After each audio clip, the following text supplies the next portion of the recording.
Sir ನಮಸ್ತೆ. Sir ನಮಸ್ಕಾರ, ನಿಮ್ಮ ಮೊಬೈಲ್ ಮೆಡಿಕಲ್ ಮಾಡಿದ್ರಲ್ಲ, ಹಾಂ ಸರ್ ಹೌದು.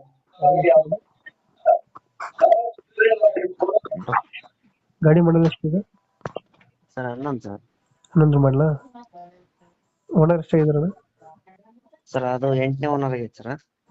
ಡಾಕ್ಯುಮೆಂಟ್ಸ್ ಏನಾಗಿದೆ ಗಾಡಿಗೆ? ಹಾಂ ಸರ್ ಎಲ್ಲ ರನ್ನಿಂಗ್ ಇದೆ ಸರ್. ಲೋನ್ ಇಲ್ಲ ಗಾಡಿ ಮೇಲೆ? ಇಲ್ಲ ಸರ್, ಲೋನ್ಗೆ ಏನಿಲ್ಲ ಸರ್. ರನ್ನಿಂಗ್ ಎಷ್ಟಾಗಿದೆ ಗಾಡಿ? ಸರ್ 1.5 ಲಕ್ಷ ಹೊಡೈತೆ. 1 ಲಕ್ಷ ಹೊಡಿದೆ. ಹಾಂ ಇಂಜಿನ್ ಕಂಡೀಷನ್ ಚೆನ್ನಾಗಿದೆಯಾ? ಸರ್ ಎಲ್ಲ ಚೆನ್ನಾಗಿದೆ ಸರ್. ಇಂಜಿನ್ ಕಂಡೀಷನ್ ಪ್ರತಿಯೊಂದು ಚೆನ್ನಾಗಿದೆ. ಹೊಸ ಸೀಟ್ ಕವರು, ಹ್ಮ್. ಹೊಸ ಮುಂದ್ಗಡೆ ಟೈರು, ಬ್ಯಾಟ್ರಿ ಹಾಂ. ಎಲ್ಲ ಹೊಸದಾಗಿ ಸರ್. ಮೇಲ್ಗಡೆ ಕ್ಯಾರಿಯರ್ ಒಂದು ಐತಿ. ಹ್ಮ್. ತಗೊಂಡು ಹೋದ್ರಿಗೆ ಏನು ₹1 ಖರ್ಚು ಸರ್. ತಗೊಳೋದ ಗ್ಯಾಸ್ ಐತಿ ಸರ್. ಗ್ಯಾಸ್ ಐತಿ, ಪೆಟ್ರೋಲ್ ಐತಿ ಸರ್. ಹೊಸ ಟೈರ್ ಹಾಕ್ಸಿದ್ದೀರಾ? ಹೊಸ ಟೈರ್ ಮುಂದ್ಗಡೆ ಐತಿ ಸರ್. ಹಿಂದ್ಗಡೆ ಒಂದು 80% 70% ಐತಿ. LPG ಫಿಟ್ಟಿಂಗ್ ಇದೆಯಾ? LPG ಫಿಟ್ಟಿಂಗ್ ಐತಿ ಸರ್. ಪೆಟ್ರೋಲ್ ಐತಿ ಸರ್, ಎರಡು ಐತಿ. ಪೆಟ್ರೋಲ್ ಪೆಟ್ರೋಲ್ ರನ್ ಮಾಡ್ತಾ ಇಲ್ಲ ಸರ್. ನಾವು ಗ್ಯಾಸ್ ಅಷ್ಟೇ ರನ್ ಮಾಡ್ತೀವಿ.